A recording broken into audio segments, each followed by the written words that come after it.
We are into the last 2 days of our first 3D printable Kickstarter, and as a thank you to our nearly 1,800 backers, we wanted to make HEXSTORA even better. So today I'd like to share all of the latest improvements that we've made, and some of these solutions might even help you on your next 3D print design. So let's get into it.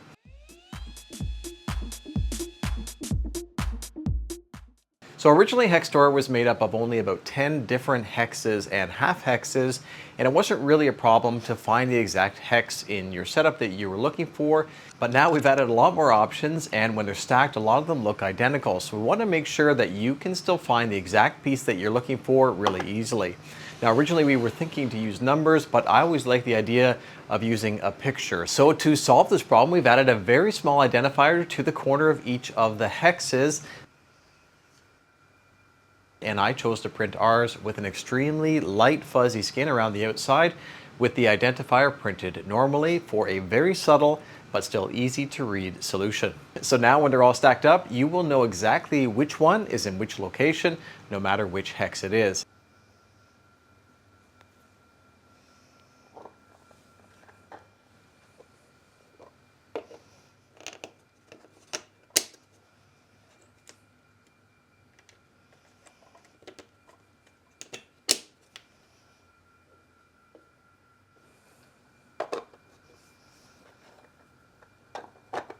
And if you like, you can also easily paint these in a contrasting color so that you can really have them pop out. You can decide which works best for you. Next, we've been working on making sure that the new sliding connection is working flawlessly, and that's been actually kind of tough because we do not want wobbly parts here, but we do need enough space to make sure that the parts can be freed up. Now, thanks to the eye shape of these locking pins, I was able to move away from the really precise sliding dovetails and instead towards sliding fingers, which actually made a big difference. Seams also can be a bit of a problem, especially if calibration wasn't quite right. So to make sure to avoid a difficult seam where we have moving parts coming together, potentially causing them to fuse, I created a dedicated place for those seams to exist. So they are on the inside and they're not going to be visible, but they're also not going to interfere anymore. So when it comes off the printer, it may still need a little bit of persuasion, but it should be easy enough.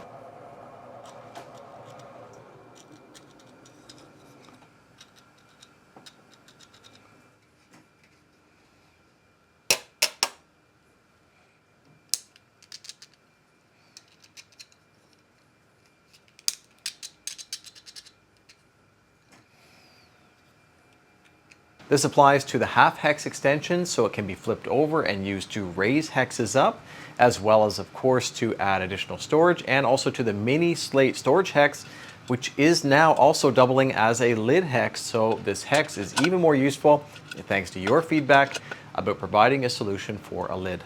We've also been working on the full counter because we wanted to improve it even more. So to remove any wobble between the artwork and the dial and the body, we've modified the shapes ever so slightly so that they nest together even better. We also wanted just the right amount of resistance when turning the dial, so we've made some very small tweaks between those friction fitting parts. The number plates also now have a snap fit so they don't move around inside the body of the hex, and the mating surfaces are larger and they're also now curved so that they'll fit even better and last a very long time. We've also upgraded the pointer shape and it now comes to a little bit more of a sharp point. We've also added a small line where you can add a different color if you want to have an even better reference for your current stats. There's actually a lot more to this little pointer though. We've added radiuses in just the right area so we can prevent any breakage. We also have stoppers so the spring-loaded parts can't travel too far. We're also experimenting with 3D printable springs to see if they provide an even better long-term solution for smooth and consistent operation.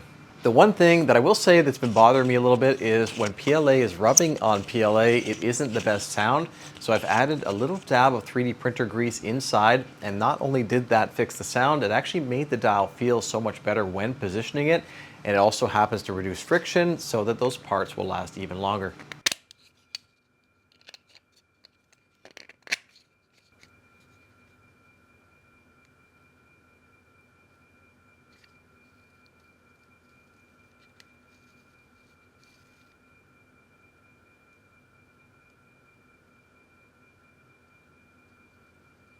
And originally we had a hole below the pins, but now we've removed it so that if you do add a dab of grease or oil, which is what I would recommend, you now do not need to worry about it leaking out.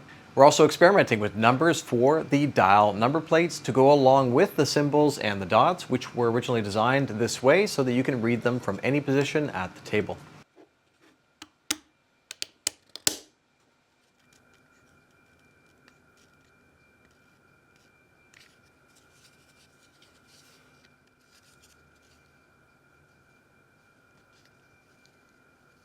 And the final change is one that we've been thinking about for a while, and that's to address what happens when you're reaching over and you accidentally hit your cards. It's possible that they can slide and come out, especially if they're in a slippery sleeve. To prevent this, we've modified the shape of the card-specific slot into more of an hourglass shape. So now even if you hit your card, the card tends to stay in a down position.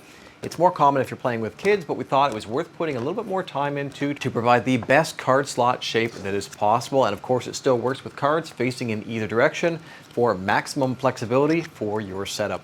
If you have any questions or you'd like to become a backer before the campaign ends, the link is below in the video description. And we wanted to thank all of you for your support on this project. It's been great to take a lot of the ideas from the videos that I've made over the years and apply them to a real project. And hopefully our project has also inspired you to bring your ideas into reality and maybe even try your own Kickstarter as well. Thank you to my patrons for helping to make these videos possible, and thank you for watching. I look forward to seeing you on the next one.